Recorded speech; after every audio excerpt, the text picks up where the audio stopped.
The Culture and Animals Foundation. Think, create, explore, celebrate. Everybody can hear me here? The microphone's working fine? We have a little echo up here. It's great to see you all here, particularly on such a wet and windy day. My name is Eoin O'Connell. I'm a professor of philosophy here at Manhattan University. Welcome all to the Tom Regan Memorial Lecture. And without any further ado, I'm going to ask Martin Rowe to come up to the podium and make some introductions. Please welcome Martin Rowe. So thank you to Manhattan University for hosting us, and to Kwasi Bodkin as well for all of his work on the event. This is a multiple sponsored event that's happening today. Carol Glasser of the Animals and Society section of the American Sociological Association is the co-host. We have been working at the Culture and Animals Foundation to sponsor monthly webinars, of which is this one is the November edition. So thank you to her. Lisa Burnell of the Animals and Society Institute, Lisa's based in South Africa, helped set up the talk online, and she has been working on behalf of the Culture and Animals Foundation and ASI for several years. So thank you to them.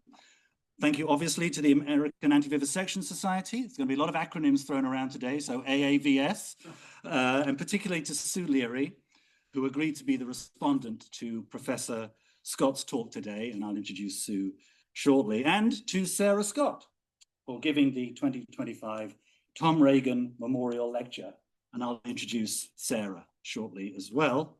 So, who was Tom Regan? Well, Tom Regan co-founded the Culture and Animals Foundation, and with his wife, Nancy, not to be confused with the president's wife, but Nancy and Tom co-founded Culture and Animals Foundation in Raleigh, North Carolina, 40 years ago this year, and their main aim is to support scholars and artists with a commitment to animal rights.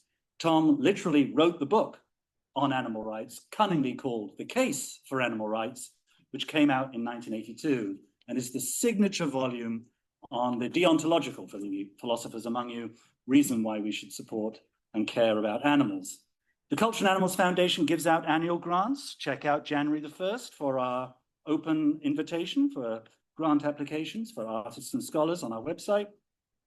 We host an arts prize, we host an annual lecture, which is what this is, and we also have an annual fellowship to study at the archives that Tom set up at North Carolina State University, where he taught for 34 years, called the Animal Welfare and Animal Rights Archives.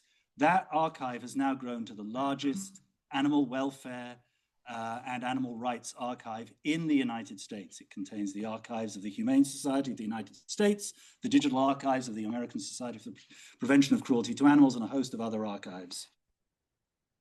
And Sarah was a fellow there in 2024, where she was studying the work of Frances Power Cobbe, whom you will be hearing about today. What was even better was that she then went on with the research that she had studied at the NCSU archives on the Regan Fellowship to the National Humanities Center up the road in Durham, North Carolina, to write up her work.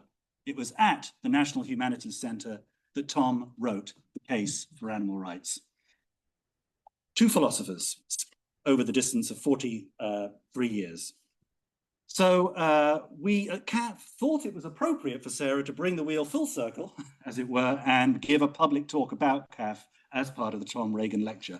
It also happens to be a good time this year because this is the 150th anniversary of the founding by Frances Power Cobbe of the National Anti-Vivisection Society in the UK, as well as the 40th anniversary, as I said, of the founding of CAF, and the 40th anniversary of the fabled sit-in at the National Institutes of Health, the 4-day sit-in by animal advocates to stop animal cruelty, which was led by that philosopher, Tom Regan. So, a good set of synergies there.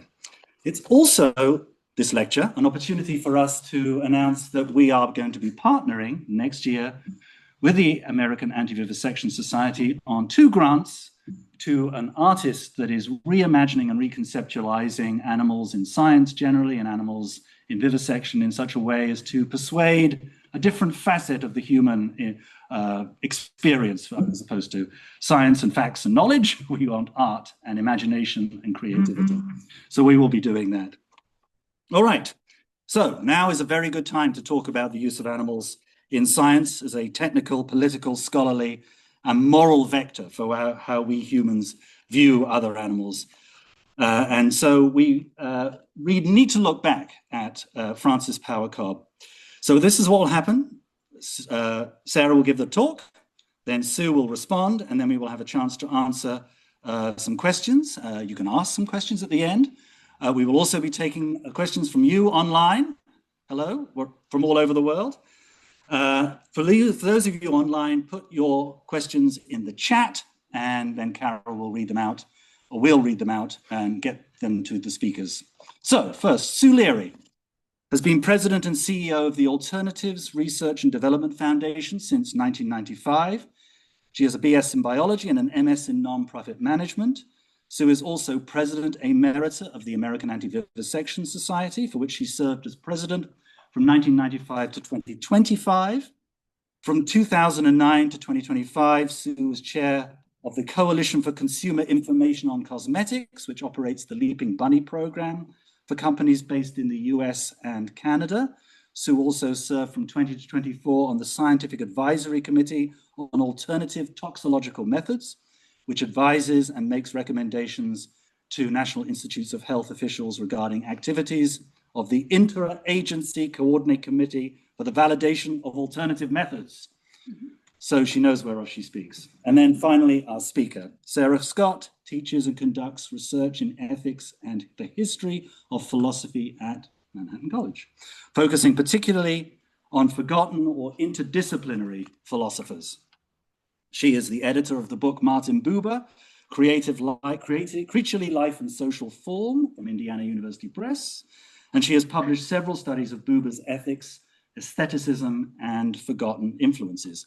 Her current research, as you will find out soon, is on another overlooked and extraordinary interdisciplinary philosopher and activist, the Anglo-Irish philosopher, theologian, social reformer, and leading anti-vivisectionist, Frances Power Cobbe, 1822 to 1904, for the 8th annual Tom Regan Lecture, Sarah Scott.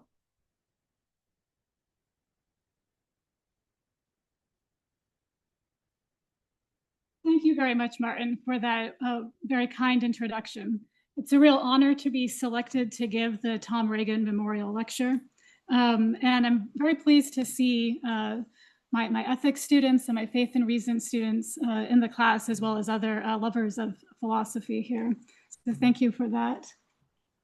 And we're just getting the PowerPoint set up. Great, thank you.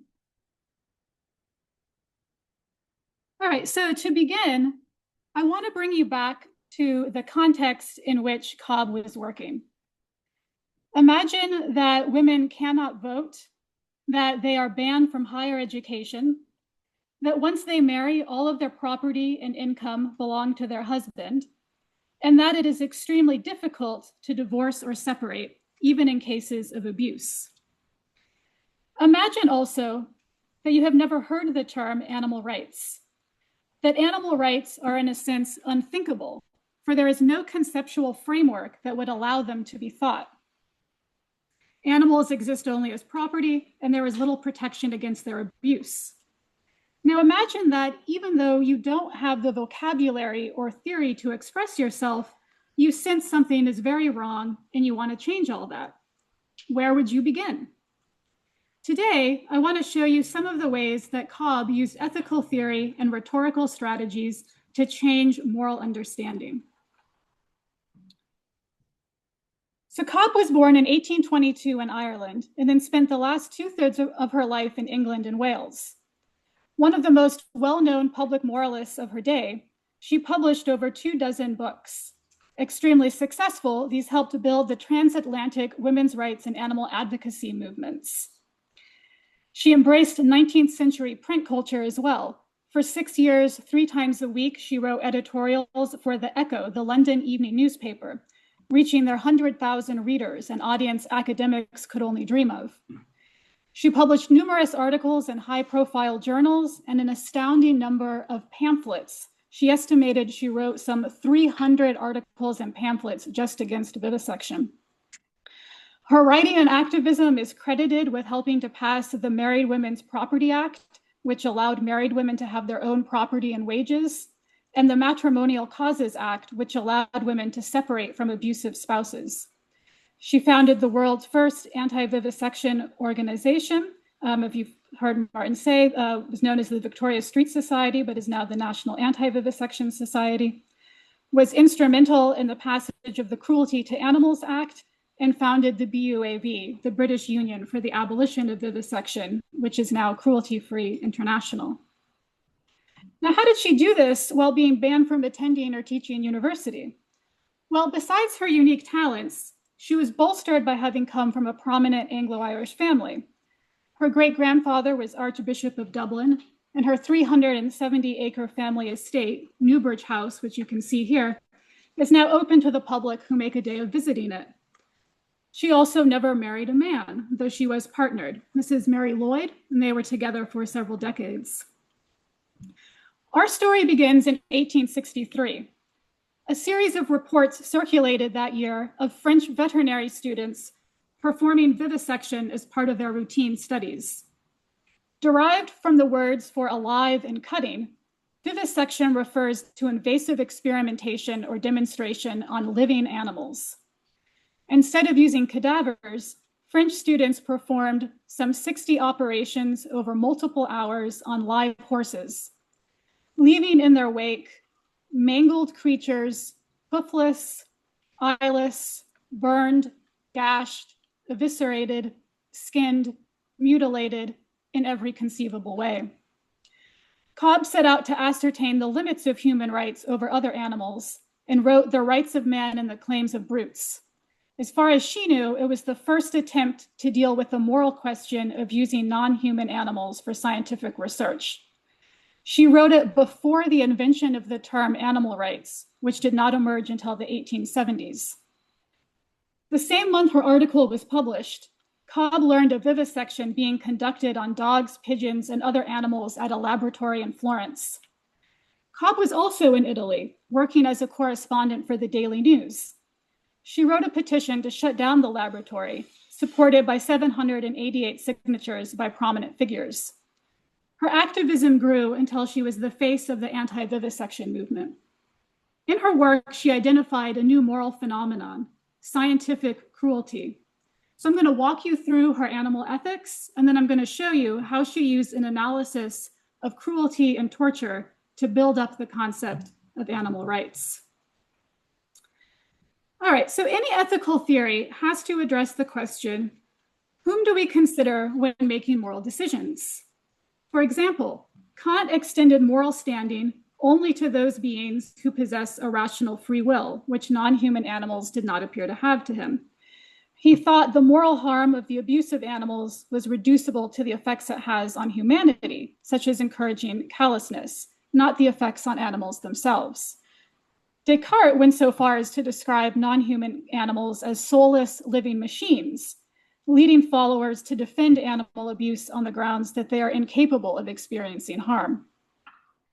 An alternative view, often associated with utilitarianism, bases moral standing on sentience, or the capacity to feel pain and pleasure.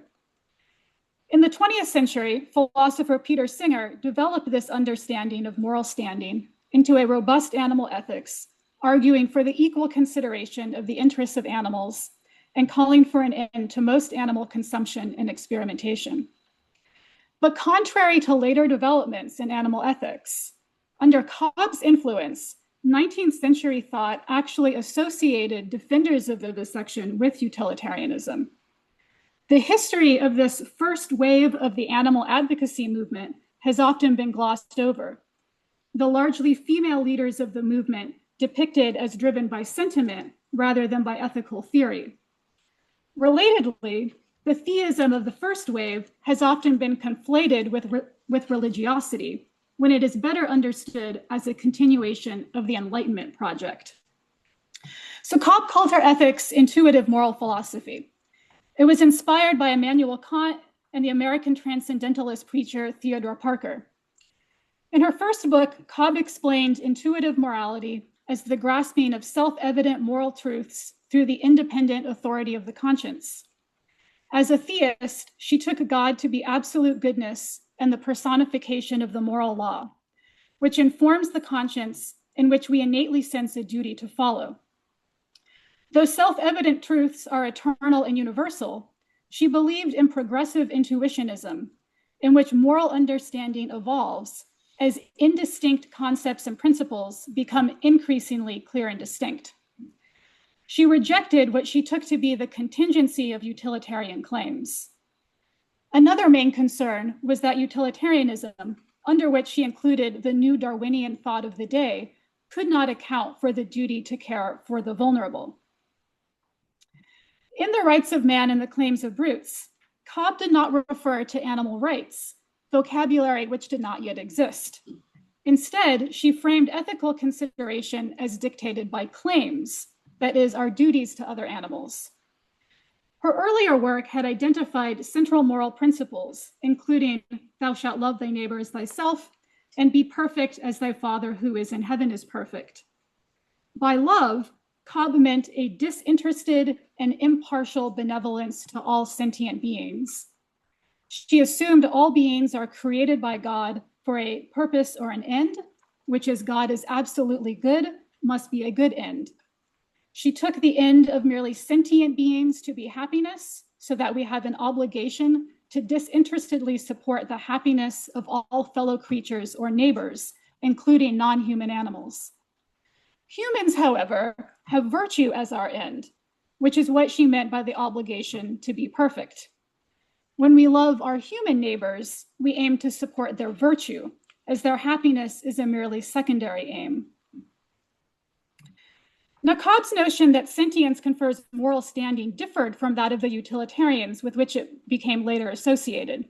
She employed a notion of universal moral law, writing the duty if the creature could feel pain to avoid inflicting it, if it could feel pleasure to bestow it, is a necessary moral law, since we cannot even conceive the contrary, nor figure to our imaginations a world or condition of things where the obligation could be suspended or reversed.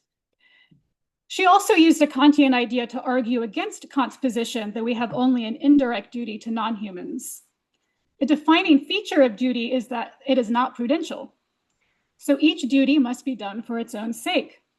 The attempt to produce our own moral culture out of our beneficence is by the hypothesis absurd. We're bound to consider the welfare of the brutes for their sakes, not ours, and because they are so constituted as to suffer and enjoy. Now, in her early work, Cobbe thought vivisection might be acceptable if anesthesia was used. However, though she helped to develop and pass it, she ultimately viewed the Cruelty to Animals Act as a mistake, insofar as it legitimized vivisection. She came to see that even so-called painless experimentation entailed the disregard of animals as creatures created for their own ends. This was erroneously justified through a misguided interpretation of the Kantian hierarchy, in which the sentient nature of humanity was placed above the moral nature of humanity in order to allow the misuse of other sentient beings. Now, Cobbe's abolitionism became more strident as her theory developed. She resigned her writing posts when publishers refused to condemn vivisection. She fell out with Darwin and others who refused to publicly denounce it. And she ultimately broke away from the Victoria Street Society to found the BUAV. Choosing the pursuit of scientific truth above our duty to other animals violates rational morality. She wrote, "As life is more than meat, so are there better things to live for than knowledge or escape from pain. Nor is any fact which science can reveal worth acquiring at the price of selfishness and cruelty. The brutes are not mere toys and puzzles put here by their creator and ours, that we may freely divert ourselves by breaking them to pieces to see how his wisdom has made them." Vivisection entails a practical contradiction. As a moral rule, it defeats its own end. She wrote, "Physical science, the knowledge of God's material creation, is in its highest sense a holy thing. the revelation of God's power, wisdom, love through the universe of inorganic matter and organic life. But the revelation of God in creation cannot be reached through the abuse and destruction of that creation. As to the claim of benefiting humankind, this argument has a false premise, she said, that a practice which, in the opinion of experts, conduces to the bodily health of one or more persons becomes ipso facto morally lawful and right. Vivisection conduces to the bodily health of one or more persons, therefore it must be lawful and right. She countered, bodily health, relief from pain, prolongation of life are not the only or the greatest good to be sought for man.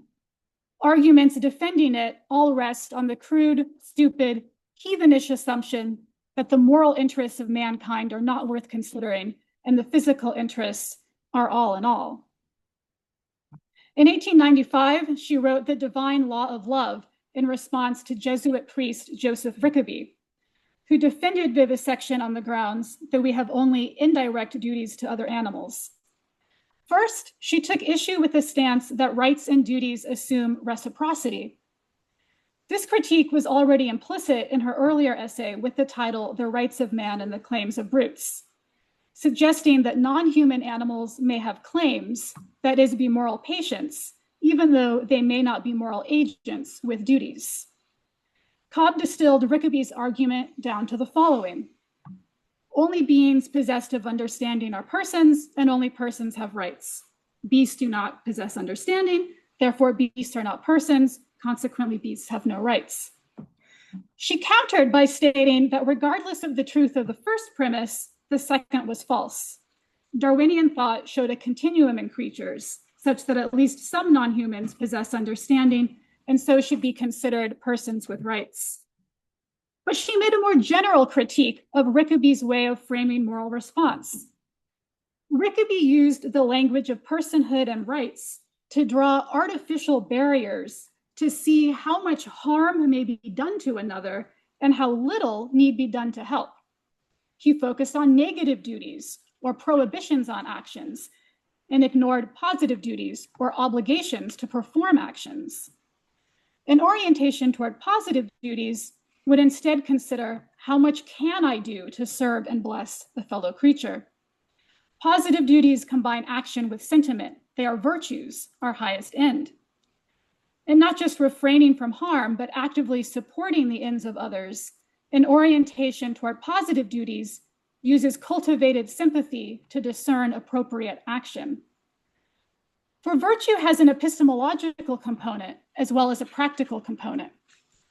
As Cobbe put it, love is not only the fulfilling of the law, but the light in which the law becomes plain.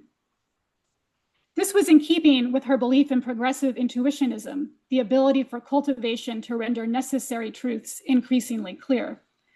She argued, the principle of the Christian law of love is one of unlimited extension, and it is to misconceive its essential characteristics to imagine that it can be properly stopped at a certain line, either of neighborhood, tribe, creed, nation, sex, or species. So here she's anticipating critiques of speciesism. She acknowledged she was asking us to transcend instinct, writing, we may naturally feel a little more spontaneous sympathy with the suffering man than with the suffering horse, but what is the ethical reason why we should prefer the pain of 1,000 horses to that of a single man? To the question of how far to extend moral standing, she explained as far as sentience extends. So congratulations, you now have a theory of animal moral standing. But how do you convince others, especially if there is not yet a concept of animal rights? Cobbe found that logic rarely worked alone, and that she had to tailor her rhetoric to specific audiences. If an opinion is based on arguments, then arguments can be used to change it. But if it is based on feeling, the insertion of reason into a discussion can cause the holder of the stance to become even more entrenched. As she put it, they take it that their feelings have some deeper ground which the arguments do not reach. The problem was not that women's rights and animal protection activists were too sentimental, it was that they were too rational. If critiquing arguments doesn't work, what is a philosopher to do? Well, Cobbe applied her theory of progressive intuitionism and found existing affect Latin concepts she could clarify and expand: cruelty and torture. Now, cruelty was a concept linked to the women's movement, for one of the only ways women could obtain separation from a spouse was to prove cruelty. Meanwhile, the world's first animal welfare society was the Society for the Prevention of Cruelty to Animals. When legislation was passed ostensibly protecting animals, this was called the Cruelty to Animals Act. Cruelty against women and animals was also linked in the cultural imagination because approximately 70% of anti-vivisectionists were women, and because Cobbe was their leader. So around the time that she was expanding the concept of torture to include vivisection, Cobbe also expanded it to include domestic violence. She wrote Wife Torture in England to promote the passage of the Matrimonial Causes Act. As mentioned, this supported women leaving abusive spouses. She linked the treatment of women and non-human animals in her explanation of the title. She writes, "I have called this paper English Wife Torture because I wish to impress my readers with the fact that the familiar term wife beating conveys about as remote a notion of the extremity of the cruelty indicated as when, using euphemisms, vivisectors talk of scratching a newt's tail when they refer to burning alive or dissecting out the nerves of living dogs or torturing 90 cats in one series of experiments. Language that concealed and normalized moral harm instead of conveying experience indicated hermeneutical injustice, by which I mean an absence of adequate concepts as a result of prejudice or a deficient sympathy with victims and an excess sympathy with perpetrators. To explain this phenomenon, Cobbe developed a theory of what she called heteropathy, a disidentification with others that manifests as cruelty, disgust, contempt, and delight in their suffering. The term heteropathy was Cobbe's own invention. She explained it as the converse of sympathy. So while sympathy denotes feeling with another, the etymology of heteropathy suggests feeling opposed to or different from one another. So 70 years before Simone de Beauvoir, Cobbe argued that at the origin of every society is an opposition to groups marked as other, such as women and non-human animals. She theorized that our earliest encounters with others are not characterized by altruistic identification that prompts care, but by a self-interested repulsion that prompts malice. Writing, "The emotion felt at such stages at the sight of the pain of another is more nearly allied to anger and irritation than to tenderness and pity. The emotion felt at the sight of pleasure of another more akin to displeasure than to reflected enjoyment." To explain heteropathy, Cobbe used an account of domestic violence. She writes, "The group of his shivering and starving children and weeping wife is the sad sight which, greeting the eyes of the husband and father reeling home from the gin shop, somehow kindles his fury. If the baby cry in the cradle, he taps on it. If his wife wring her hands in despair, he fells her to the ground." Expressions soliciting care often trigger an impulse to destroy the vulnerable. The more the wife and baby cry, the more the abusive husband wants to beat them. The more feeble and miserable a bullied child becomes, the more his tormentors justify their actions. Meanwhile, onlookers take pleasure in identification with power. Pity is withheld from the victim and misapplied to the perpetrator, such that an abnormal attention is paid to the perpetrator's life, including their inner life, while the victim is silenced. She relayed that the most tender-hearted of fox hunters and fowlers tell us that they sympathize so much with the hounds that they have no time to feel for the fox. To correct this, Cobbe made the moral criterion the experience of victims, not the intentions of perpetrators. She explained, by this word cruelty, I mean the infliction on any innocent and sentient creature of intense suffering for some end other than the benefit of that creature. Suffering of which it may be said that it converted its existence from a blessing to a curse. Her definition of cruelty overlapped with definitions used in cases in which women sought the ability to leave their husbands. Though physical violence was initially thought to be essential, after numerous legal and social debates, the concept of cruelty was expanded to include mental and emotional cruelty. That cruelty converts life from being a blessing to a curse meant that even if anesthesia was used, the continual terror of vivisection experienced by an animal with no possibility of escape and constant anticipation of harm, the depression and lack of vitality from lack of agency and loss of trust in the world, could count as cruelty. Turning to the motivations for cruelty, she identified 5 types. So we have ignorant, or being unaware of the pain caused, careless, or being indifferent to the pain caused, wanton, which is causing pain to experience emotional excitement at the spectacle, malignant, which is taking direct pleasure in the pain of a hated victim, and she thought most importantly, interested cruelty. This is cruelty for ulterior purposes or for the benefit of third parties. Her distinctions challenged existing notions, which tended to recognize only wanton and malignant cruelty. For example, under anti-cruelty laws, a conviction had to prove that cruelty was deliberate and unnecessary. But in her analysis, it was interested cruelty which was the most dangerous, for an elaborate apparatus had been built to support and conceal it. As she put it, ignorant cruelty can be instructed, careless cruelty can be admonished and corrected. Wanton and malignant cruelty are condemned alike by public opinion. But the interested cruelty, which justifies the torture it inflicts by pointing to profits to be obtained thereby, cannot be instructed or admonished, nor in the present state of law and public opinion can it always be punished or reprehended.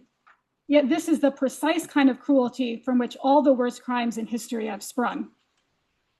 For many, the new evil of vivisection, interested scientific cruelty, was inconceivable.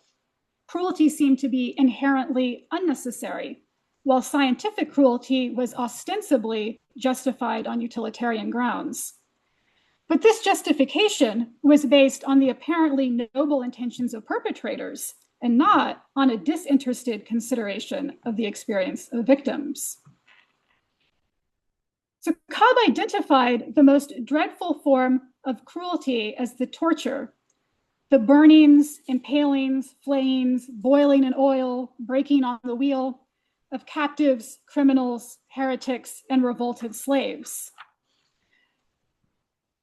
The Victorians and we assume society has advanced beyond such cruelty. But as she pointed out, beyond these barbarities to men and surviving still, when the torture of the most heinous murderer would no longer be permitted in Europe, the harmless brutes are now subjected to the most prolonged and acute agonies in hundreds of laboratories.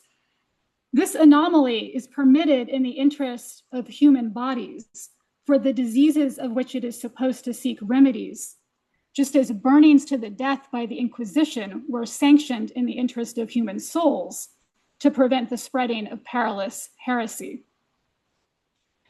Torture was one of the most salient concepts Cobbe could have used when addressing her 19th century audience.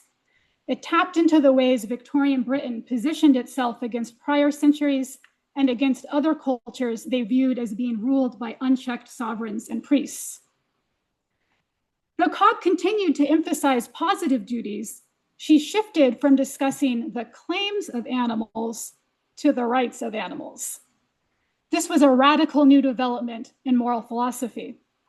Though both terms elicit corresponding duties, the latter also denotes clear prohibitions, negative duties that must never be violated, and accompanied her shift toward rejecting any form of vivisection. Her use of this new term was careful and qualified as she introduced it. She writes, "I do not plead. None of us friends of animals have ever pleaded for equal rights for animals with men, only for the recognition of some rights on their side.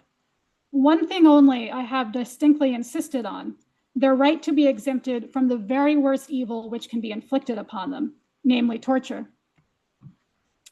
One of her lines about vivisection as torture, "The least of all rights is to be spared the worst of all wrongs," became a slogan incorporated into talking point guides. So here you have a 1925 BOAV manual, which is advising activists on how to nudge others towards conceding at least some rights. So has an animal the same rights as a man? No, but the least of all rights is to be spared the worst of all wrongs. That vivisection is the worst of all wrongs is proved by the reception of the idea always given to the idea of using human subjects. The extension of the concept of torture to include vivisection went hand in hand with a useful analogy. Scientists were to vivisection as sovereigns and inquisitors were to torture. Here is the manual again. If you have the right to kill an animal, how can you say that you have not the right to put it to pain and suffering, which is a lesser thing? Answer, where is the alternative? Vivisectors do both. The real question should be, if I have the right to kill an animal, may I torture it as well? The answer is no. We have given that answer in the case of man by allowing killing in war and in punishment for murder, but stopping the practice of torturing prisoners of war and criminals. Are not vivisectors often good men? Yes, so were the inquisitors. Concept expansion and use of analogy rendered a radical new idea familiar without needing to assert equality between human and non-human animals and without needing to take a stance on other uses of animals. It was a sophisticated gateway concept. A prohibition on torture accompanies the idea of bodily integrity of a body that has boundaries. Prior to modernity, pain and suffering did not belong to victims, but had a higher religious and political purpose, with communal significance as signs of punishment, pollution, or sacrifice. With modernity came an increasing sense of the separateness and the sacredness of human bodies. Pain and suffering now belong to the individual, with significance as harms to that specific embodied being. This was the utter secularization of the moral, where pain was disenchanted. So that instead of a theoretical rights framework coming before the prohibition on torture, a newly self-evident prohibition on torture comes prior to the establishment of other rights. Now, animal bodies have often been seen as lacking in integrity, as essentially violable and dismemberable, as mere meat and resource. They are taken to be not the kind of thing that can be tortured, except in the pre-modern sense of serving as a communal sacrifice, because they have no boundaries to be violated. Cobbe's insight was to see that if they could draw on existing critiques of cruelty to prohibit the torture of non-human animals, then they could establish the understanding that their bodies are their own, that their pain and suffering has significance insofar as it matters to them, and not mere communal significance. It was the minimum right, but it could establish other rights. Insofar as women were subject to similar cruelties and conceptual frameworks, allowing for separation as a remedy to domestic torture, recognizing women's bodily integrity and autonomy, could likewise pave the way for women to have other rights, such as the right to vote. Cobbe pointed out that treatment of animals retains a pre-Enlightenment religious form of the moral. Following the Inquisitor analogy, torture used to be done in the name of politics and religion to extract secrets. Now it is done in the name of science and medicine to extract nature's secrets. Like abusive lords of old, humans seeking to avoid pain and suffering nominate the weak to be their surrogates. But when vivisectors speak of sacrificing non-human animals, she wrote, the voluntary and conscious self-sacrifice of A for the welfare of B, C, and D is made out as if it is the same thing as the enforced and unintelligent sacrifice of A by B for C's sake. But animals neither volunteer themselves for sacrifice nor have ever sinned, and according to common belief, will not be compensated for injustice in a future life. So Cobbe declared the method of extracting nature's secrets and alleviating human suffering through the torture and sacrifice of non-human animals sheer unmitigated evil. As she explained, medical treatment has historically been valued in proportion to the price to be paid, whether through money or suffering. This belief in the enchantment of pain maintains a doctrine of sacrifice, such that if patients could only pay enough or suffer enough, they must be cured. Through the idea of vicarious sacrifice, this suffering is transferred to non-human animals, their lives the price to be paid, as if the more animals are tortured and killed, the more a human cure is seemingly assured. Foreshadowing Regan, Cobbe maintained it is not morally acceptable to transfer risks and harms to those who do not voluntarily adopt them. As she put it, few would purchase immunity from disease with the torture of 100 dogs, and it is hard to believe that the vivisector is really more interested on our behalf than we are for ourselves. Yet vivisectors go against the wishes of existing people from whom they know they must hide what they are doing. It is a peculiar morality that withholds information from and violates the wishes of existing equals by abusing the vulnerable near in order to benefit the unseen and not yet existing. But under the influence of heteropathy, it is not just animals who are turned into sacrifices. Scientists themselves also depict themselves as noble sacrifices.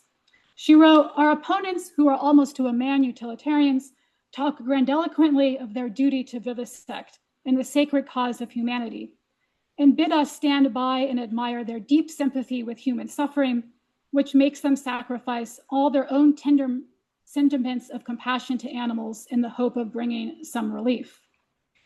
So see how heteropathy is directing pity inward by and to the vulnerable, right, who lament that they are forced to sacrifice their humanity, while no attention is given to the silenced victims. Now, later philosophers such as Regan critiqued the use of cruelty and kindness as moral criteria. Kindness, Regan argued, is not owed to anyone. He instead proposed a theory of animal rights based on recognizing animals as subjects of a life that have values to be respected and supported.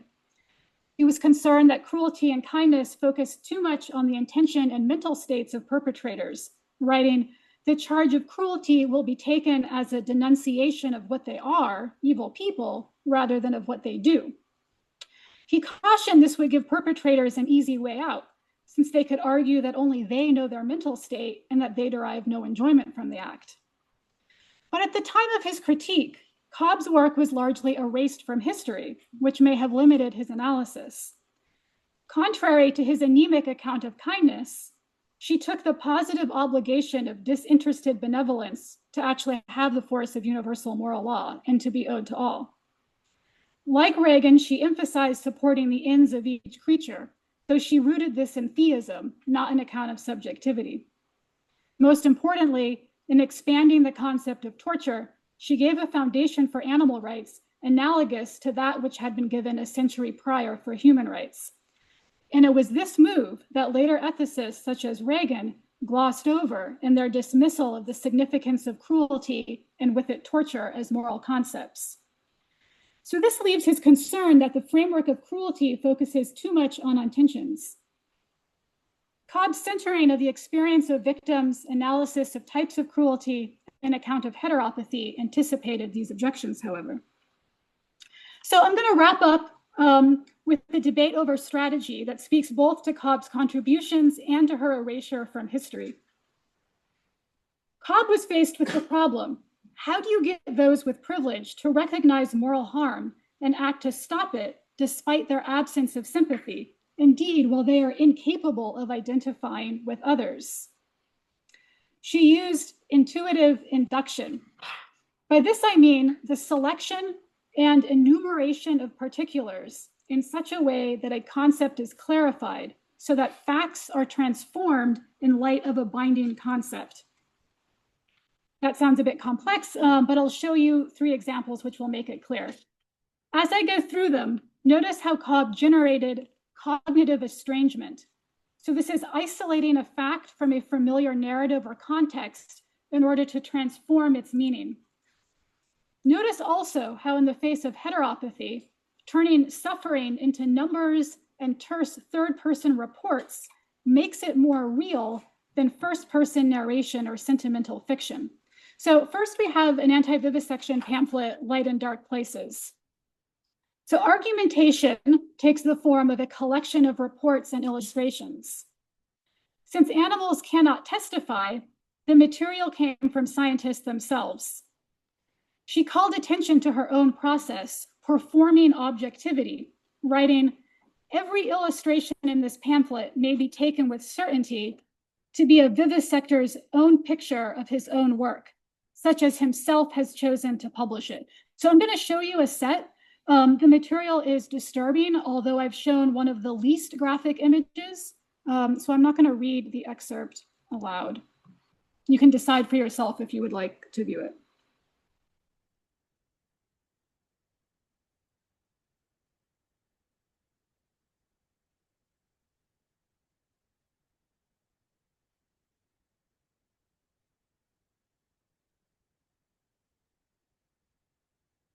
And I will, in a second, move to the accompanying diagram.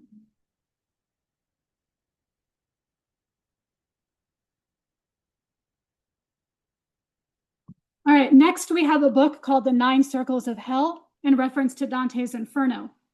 Now, animals don't care about the purpose of an experiment or its findings. They care about their experience. So to bring us into that mindset, this book organized experiments according to type of torture, the 9 circles of hell. Again, the victims cannot speak, so testimony comes from perpetrators, the reports of the presiding spirits, the scientists.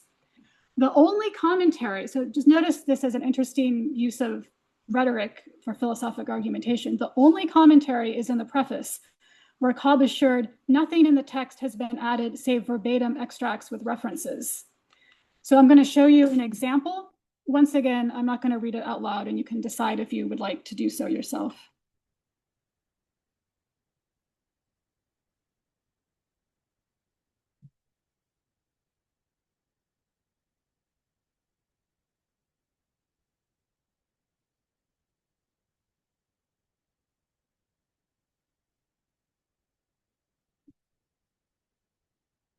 Cobbe also wrote the preface to the British Vivisectors Directory, a black book for the United Kingdom, which listed the names, affiliations, and evidence of the torture conducted by some of the most prominent members of society. Again, the testimony came from the perpetrators themselves, but now it was organized under their names. So you can see it's a compendium of different perpetrators.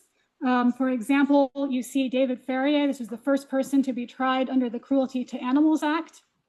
And you see Thomas Huxley. So in the absence of legal remedies, the public had the possibility to shun them and take their business elsewhere.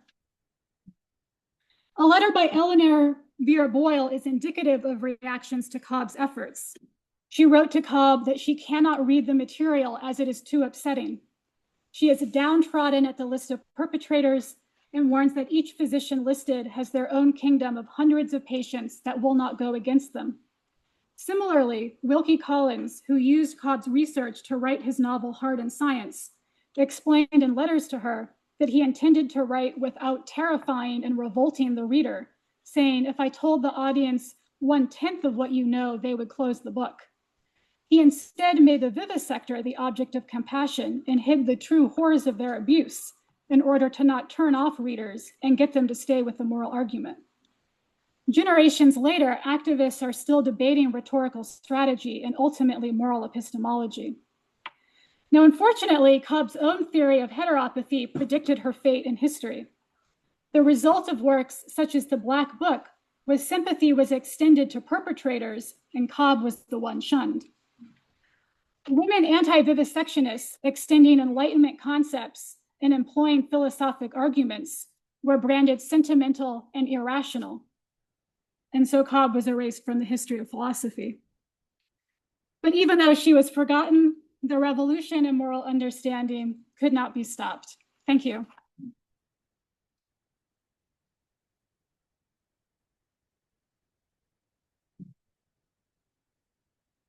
And so it's my pleasure to now welcome Sue Leary to come up, who will give us a response.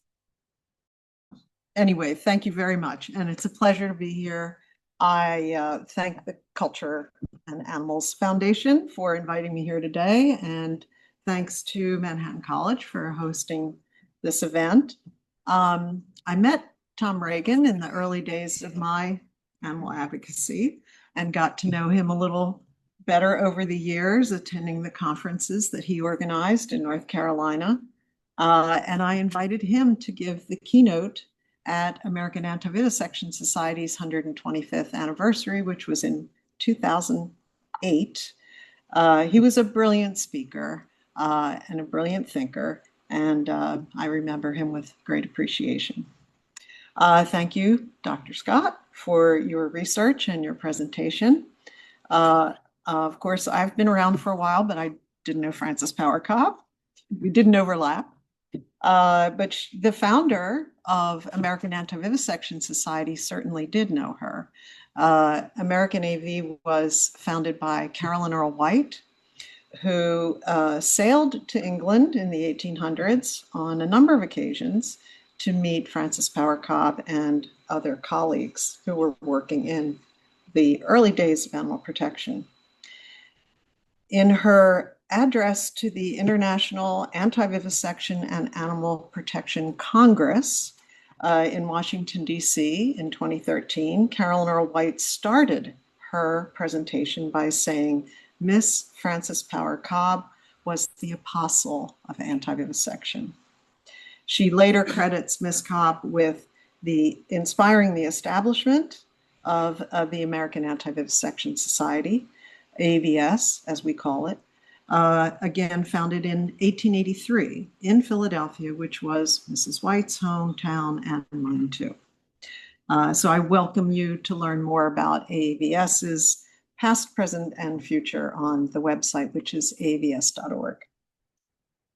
So when I mentioned to Martin Rowe that I wasn't sure if I was qualified to be a respondent, since I don't really have academic credentials, he said that Culture and Animals Foundation was most interested to hear my perspective as a practitioner of advocacy against vivisection over the decades. So I'm really here primarily as someone who can provide a report from the front lines. And indeed, it is a very interesting time for our issue, both politically and scientifically. Both of those are drivers, big drivers in the progress or lack thereof for animals used in science.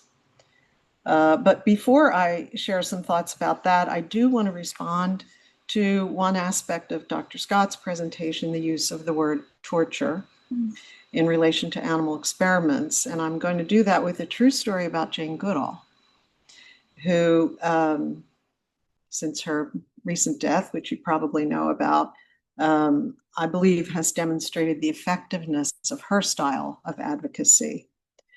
It was August 11th, 2011, at the National Academy of Sciences in Washington, D.C. It was an information gathering session of the committee that had been formed to produce a report, which finally produced a report, Chimpanzees in Biomedical and Behavioral Research, Assessing the Necessity. It was chaired by bioethicist Jeffrey Kahn. The three objectives of the meeting were to obtain background data on current use of chimpanzees in biomedical and behavioral research.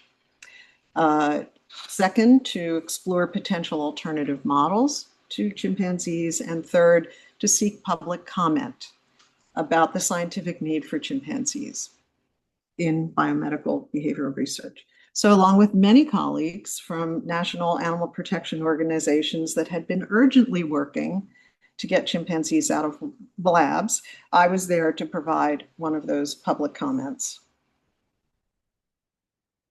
Being the National Academy of Sciences, the presentations were pretty dry, very scientific, all very respectful atmosphere.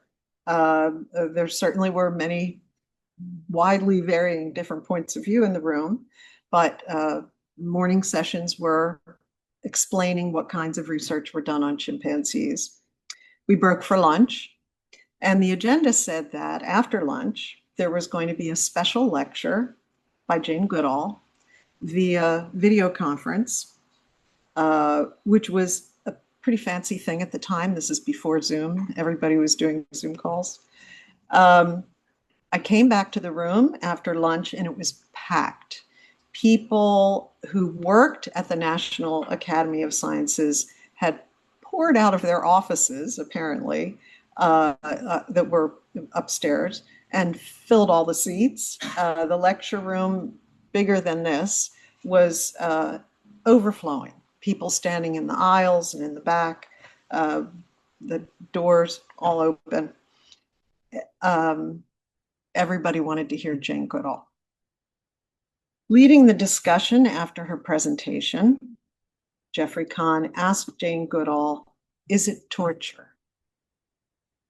And she paused and then said, "To them it is." So, to them it is. Now, I don't recall any elaboration on that, but simple truth and a powerful message. And it was delivered in her very special way. She was always very low key. And that was pretty effective. I've seen lots of folks work against type in that way. It can be very effective. But let me move on to share with you some of the changes I've seen over the years regarding this issue, vivisection, where we are now and how the future looks for animal use in science. I don't have a lot of time, so we're talking about an overview, but I'm certainly happy to take questions and point anyone to resources and references if you want to follow up with me.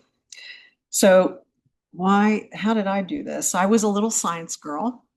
I had a chemistry set and a microscope on my kitchen table. I loved animals, and so everybody figured that goes together. You'll become a veterinarian. That was my plan. I took a slightly different path. I did major in biology, got my degree in that, but focusing on the emerging field of ethology. So in other words, studies of animal behavior. I wanted to be Jane Goodall.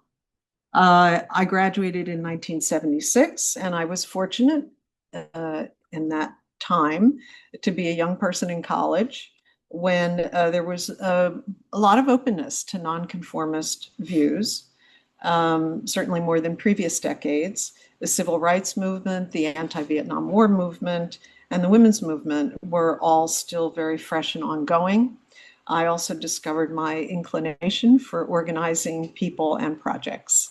I organized the committee that established a women's center, which evolved into a domestic violence shelter, and just celebrated its 50th year.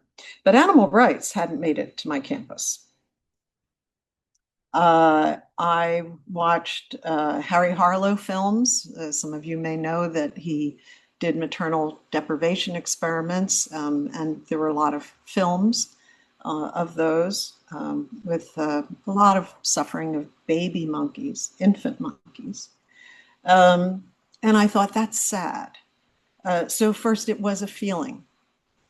But then I remembered from the women's movement, the personal is political. And so I thought maybe standing up for animals could be a political issue, could be a political activity. Then I went to an animal rights conference in 1977, and my determination to work for change for animals was awakened. I soon became the coordinator of a group that had been growing in Philadelphia called Philadelphia Vegetarians, and then the coordinator of the Pennsylvania Animal Rights Coalition, where I had the opportunity to work with some work with and meet some wonderful people like Henry Spira and Tom Regan.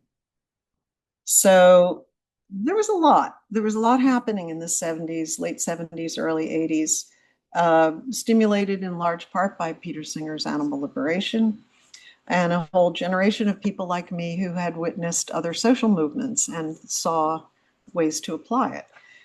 Much as I believe Carolyn Earl White was able to do. She came out of the anti-slavery movement.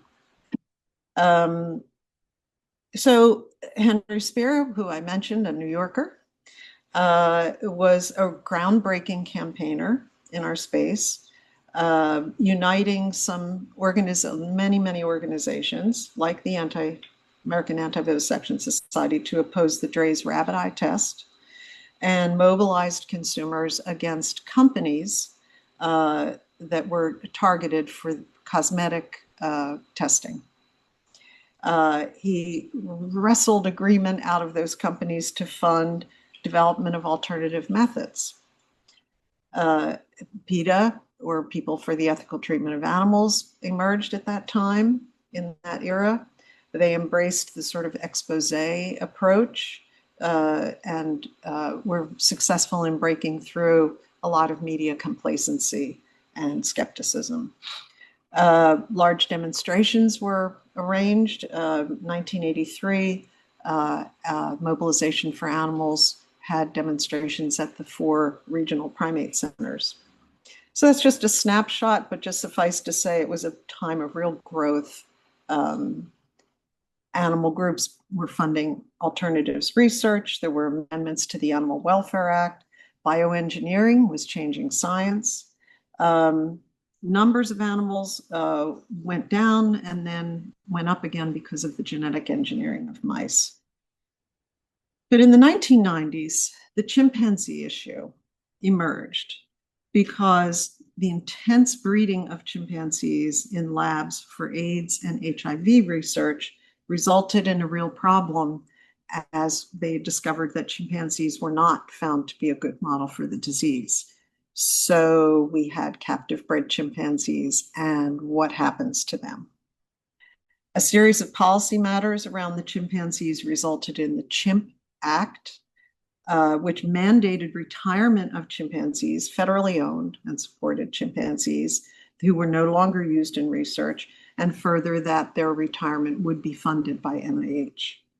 It was championed by a member of Congress who was definitely not an anti-vivisectionist, but he was the chair of the science subcommittee, so he was very influential because that subcommittee provided oversight of NIH, including funding.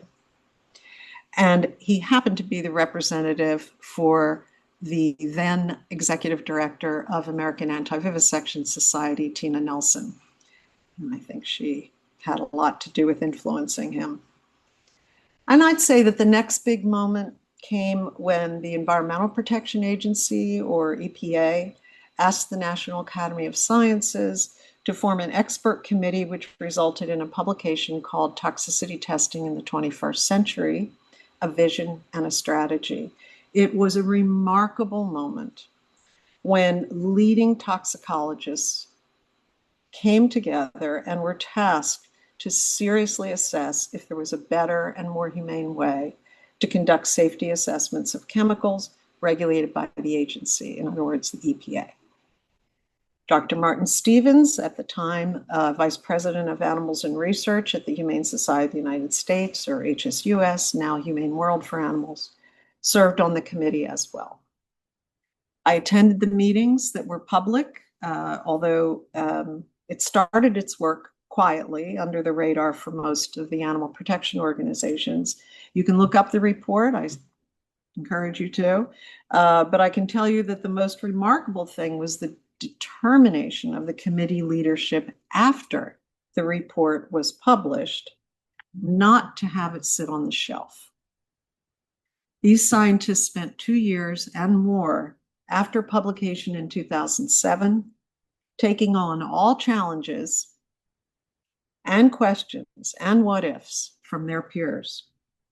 I credit the committee with doing the hardest work that can really only be done by a peer group, persuading the regulatory tox community, including some extremely big players, big multinational chemical companies, that animals don't have to figure into public safety analysis and don't have to be mandated. Much more was done to realize the vision, tremendous work on federal legislation to reform chemical oversight by the EPA. There were excellent sections championed by Senator Cory Booker to set a bar for acceptance of NAMs if, this was the language in the bill, if as good or better than the animal tests. That bill passed in 2016. Animal protection groups that deserve a shout out for that are HSUS again, Physicians Committee for Responsible Medicine did a lot of work on that, and Humane Society Legislative Fund. They all deserve credit for hashing out the details of legislation, which is its own form of torture. And again, fits and starts. You know, legislation is not the end. Writing and implementing the regulations is where a lot of the battles go. But the statutory language is there, and it's been very effective. So those are just a couple of examples about how very meaningful change can happen.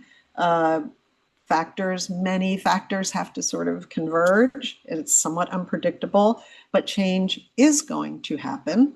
So in my view, you might as well jump in and try to press it to go in the right direction. So what about today and what about the future? We are in a unique moment right now. We have a federal administration that is skeptical of and even hostile to traditional science. Presumably, this is part of a larger picture that folks who help animals may or may not agree with. But it happens to coincide with a moment in which alternatives, which have been prepped for decades for launch, are being given the green light. And you can see for yourselves, there's things you can look up. The new standardized organoid modeling center has been launched by NIH. It's going to be amazing.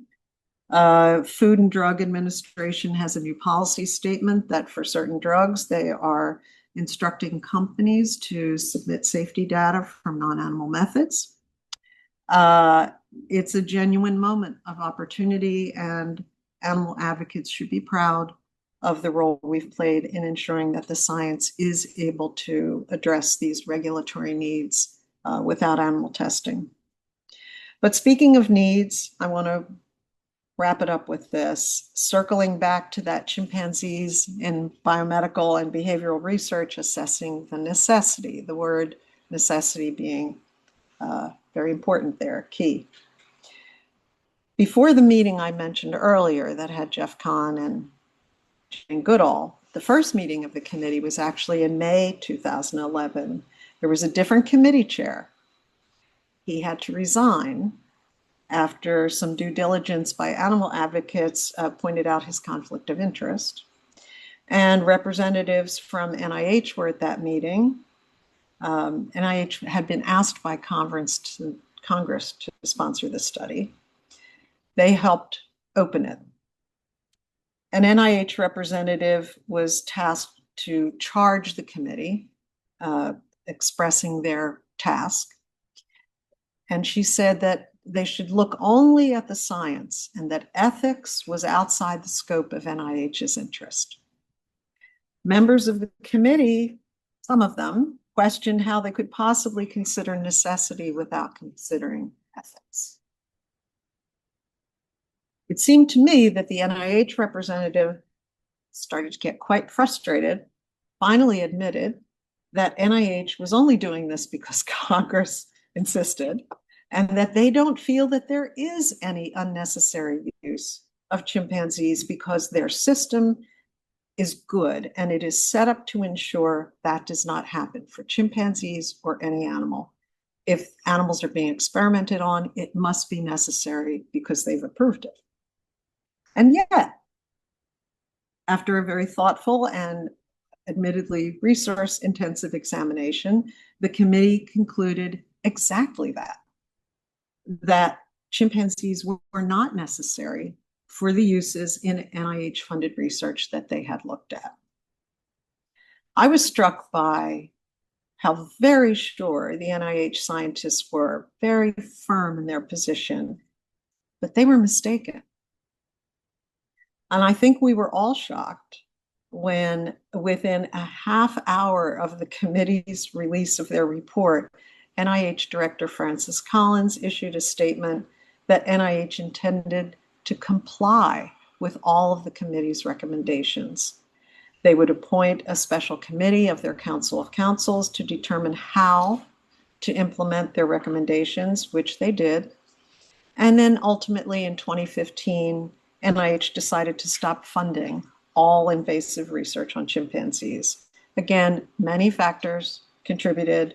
There were other issues about retirement that got sticky, but I have visited personally many sanctuaries that now have chimpanzees retired from research, and it is most certainly a happy ending with them living their best lives. I believe that the advancement of alternative methods will keep moving very rapidly. The science is moving fast. That is essential to ending animal suffering in labs. But we need to be prepared for setbacks.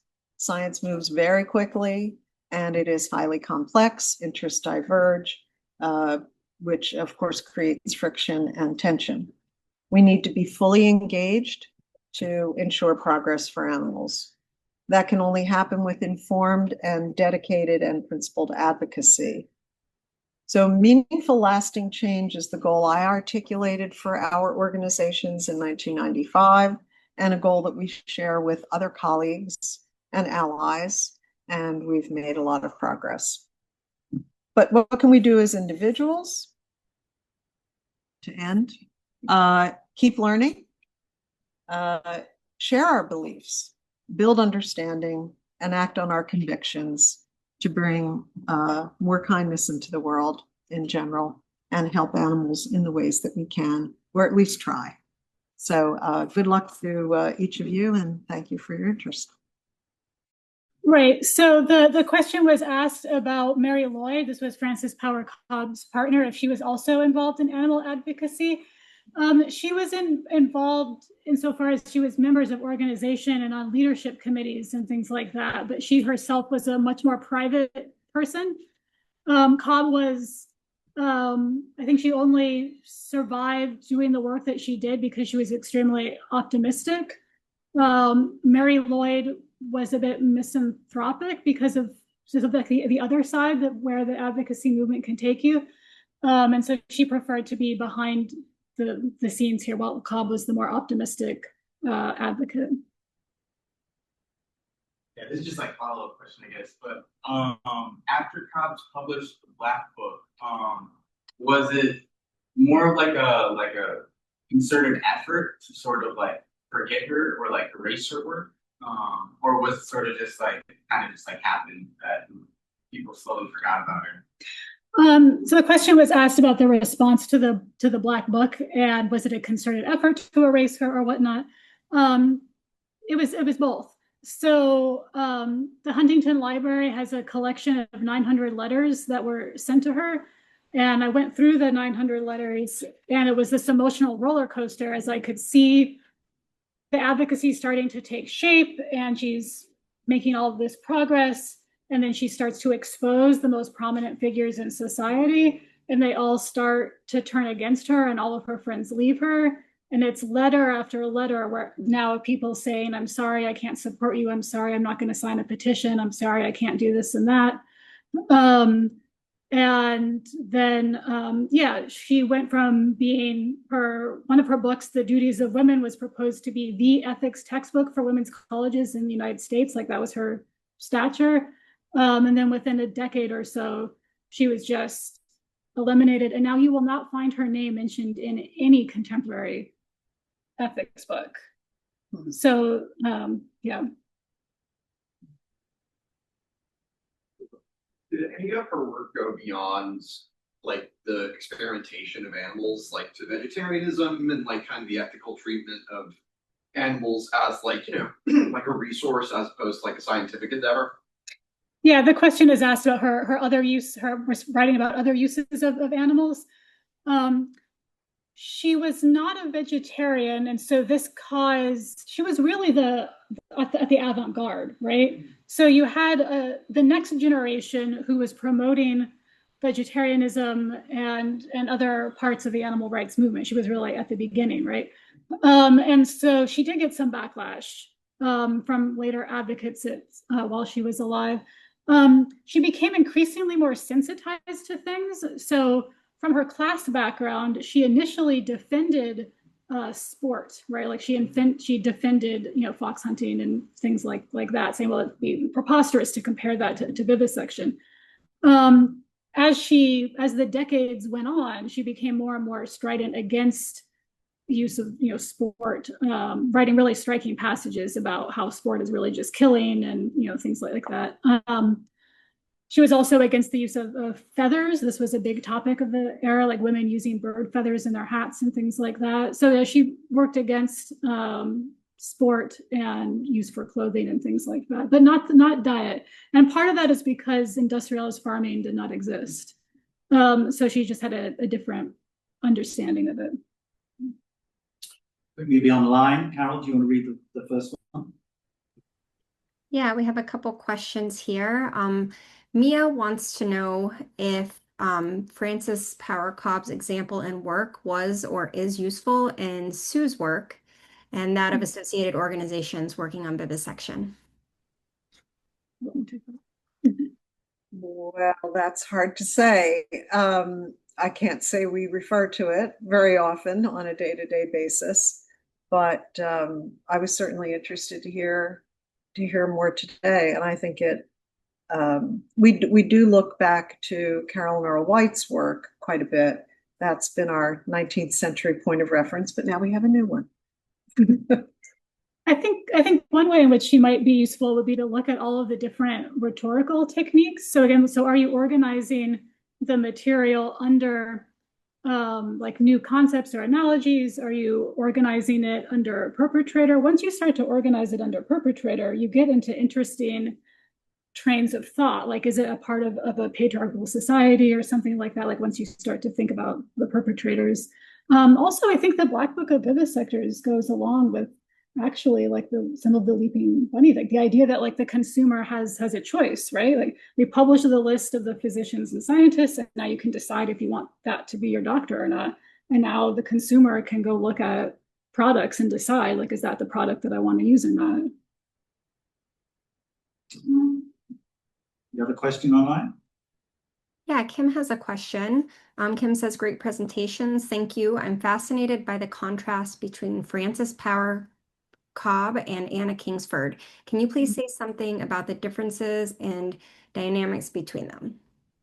Right. So actually, Anna Kingsford was one of the figures that I had in mind when I said that Frances Power Cobbe was critiqued by a younger generation of animal advocates. And it was precisely over the eating issue. Yeah, and it's going back to the earlier question, like for what reason was she forgotten? There were ways in which she was really stead outside of her time. Like she was in a sense too early and too late, right? So she was like too early to be adopted, and then by the time there was actually like a movement in place, she now seemed a bit old-fashioned, out of the time. She's still talking about God, and she's still eating meat and stuff like that. And so you have this newer generation which is going to react against that.